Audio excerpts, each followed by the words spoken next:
Hi everyone, it's Jackie Schomburg-Abstract. I wanted to talk today about finding your style. I think this is a problem, well, a challenge that all artists feel at one point or another. And when you're starting out and it feels like your work is kind of all over the place, it's hard to know how to connect the dots to get from where you are when one day you're making a landscape, one day you're making abstract, one day you're painting realistic flowers, and it feels like there are multiple artists making that work. To get from that point to someone like Claire Desjardins or a Van Gogh, right? For example, artists that you'd recognize just because of their style. So how do you get from here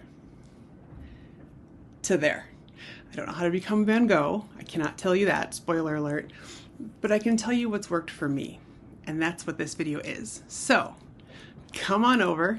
I'm going to work on a collage while I tell you how I found my style making art.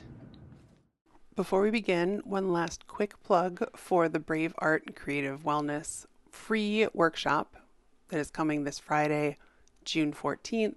There's two options. I hope you'll join us. See you there. Okay, so this is my sketchbook. This was a collage I started making. This is all process art. And what I mean by that is this is art there's nothing calculated about it. There's nothing planned out about it. This was during one of my Brave Art and Creative Wellness workshops that is starting. There's registration available now to be in the small group workshop, small group experience, which is what this was done in with 5 or 6 other people via Zoom. I decided for this collage I needed to have a black background to start. So I put a little bit of paint on there, but this is a regular collage workshop. All of this is me playing. I call it auditioning. I'm auditioning these different pieces and seeing what I like about them. Now, I had a prompt, and that prompt was reflection or symmetry or something that was reminiscent of either two things being the same or similar. So you can see I'm using black on both pages. I kind of spread it out, not unlike a butterfly from the middle. And as I'm adding this first collage piece, this is similar. These two pieces are similar, but they're not being placed in the same spot. So that's the whole framework of what I'm working on here. What I wanted to talk about specifically today was finding your style. I know this is kind of an abstract concept, and it certainly was for me because it seemed like you just automatically should know. You should know which area to pursue. If you liked making 4 different types of art, let's say you liked watercolor, landscapes, and big abstract black and white paintings, and then really soft, pastel, florals, right? How do you know which area to pursue? How do you know which direction to go if it feels like 3 different artists are making your work? And this was such a puzzle in my mind that I couldn't figure out. I took a class with Jane Davies. I took a class with Louise Fletcher, and the thing I kept coming back to was quantity. When I was working in the very beginning, I thought that I should work on one painting at a time or one collage at a time so I could put all my energy and creativity into the one thing to make it the best thing. So I'm going to work on one painting, so all of my creative focus will go into this painting, and that way it can be a great painting and way better than if I was dividing my time between 2, 4, 10 other paintings. What I've learned, and I credit Louise Fletcher and Jane Davies with helping me make this connection in my brain.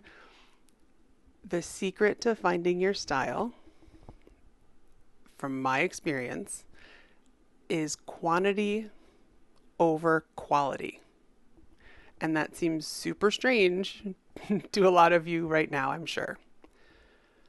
what I was doing when I was working on one thing at a time, I ended up putting a lot of pressure on myself to make that one thing great.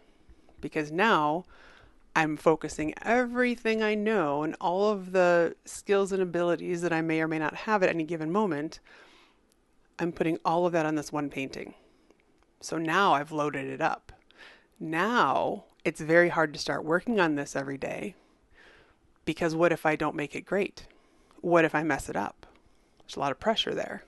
There's a lot of pressure there to show somebody my art after a month, 2 months, a year. Because what if they're like, oh my gosh, you've been doing this for a year and this is all you have? Or worse, oh, all right, well, do you have any other art? Right? If they don't like it, then it's even more, um, I don't know, it's just more pressure, right? Just more pressure. And when I made the switch to playing with my art, as I'm doing here, I'm finding collage scraps as I go. I'm moving them around the pages. I'm seeing what I like together. I'm not thinking too much. I'm just trying to do the thing, right? This is my new mantra. Do the thing. Don't think it. Don't overthink it. Just do it. Just glue it down and move on. When I do this, I'm able to hold these artistic decisions in my hands lightly. I'm not grasping at them.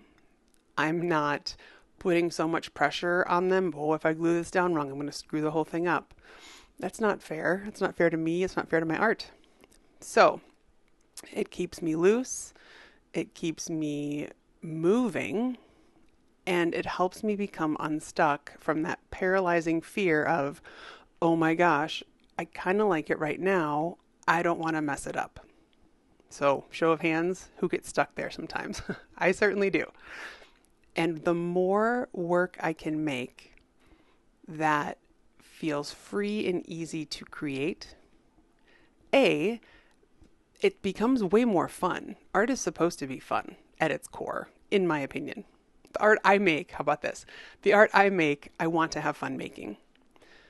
So when I make things for the sake of making more quantity, so making more art, making more collages, making more paintings, and worrying less about, are these, Met worthy paintings? Are these going to be in MoMA? Are these going to be in, the best art museums in the entire world?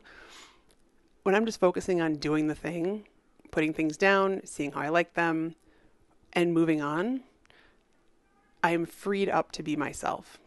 When I'm myself and I'm free to create, that's when the things that are organically coming from me and my own artistic self, that's when those things shine through.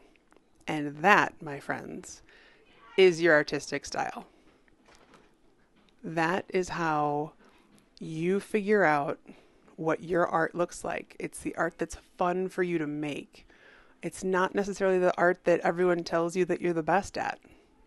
I know plenty of artists who are great at one thing, or even several things. They're great at something. They make the world's best landscapes. They make the world's most realistic florals. But guess what? They're tired. They don't want to do any more florals because it's boring to them now. Right now, what they want to do is they want to do abstracts and figure it out as they go.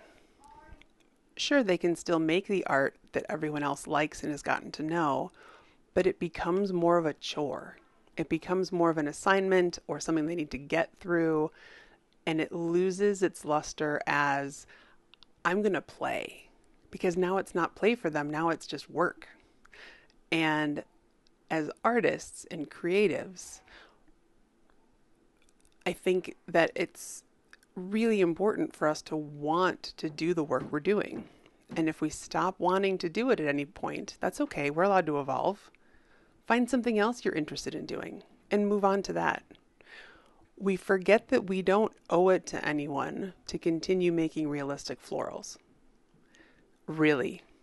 So if you're thinking that you need to keep doing the thing that everyone says you're good at, or that's very popular, or that sells well in galleries, or it sells well at the craft fair down the block in the summer. I give you permission to evolve and to try something new that you might be bad at. That's okay. That, I think, is what art is, and artists do. I think artists experiment with things and they try things that might not work. Because whereas other people, and even ourselves sometimes, where sometimes we get afraid to try new things because, oh my gosh, I'm good at realistic florals, right? Let's use this example to death. If I'm really good at realistic florals, it's scary to think about trying something new if you have a gallery relationship or you're used to selling people commissions, and then to try something different that might not sell. It might not sell. It might not turn out how you want it to. That's all okay. I give you permission to make bad art. That's one of the most freeing things you can do, is to experiment and see what happens. You might not like it at all at first, but you might have had a blast. So if you have a blast and you don't like how it looks visually, keep doing it. Keep doing it until you end up with something that you love. Keep doing it and find out what it is you like about that thing. Are you trying collage? Do you like collage because it feels nice to be able to try things on without gluing them down first and committing to paint? Great. If you don't like how your collages are turning out, keep making collages and find what makes you happy about making collages. Keep making them until you kind of figure out the pieces and the ingredients that go in that you like. And then continue doing that until you make something you love. Or try to extrapolate some of the things that you like about it into other things. Hopefully that makes sense. But if you want to try collage, don't make one collage and stop because it didn't work. Or it did work and now you're afraid to make another one. Commit to making 30 collages in 30 days. They can be 4x4 collages. They can be using 3 pieces of paper each. You do not have to make the Mona Lisa out of magazine scraps in order to consider yourself good at collage. So my advice to you is use quantity over quality. Paint, collage, create, have fun, and see where it takes you.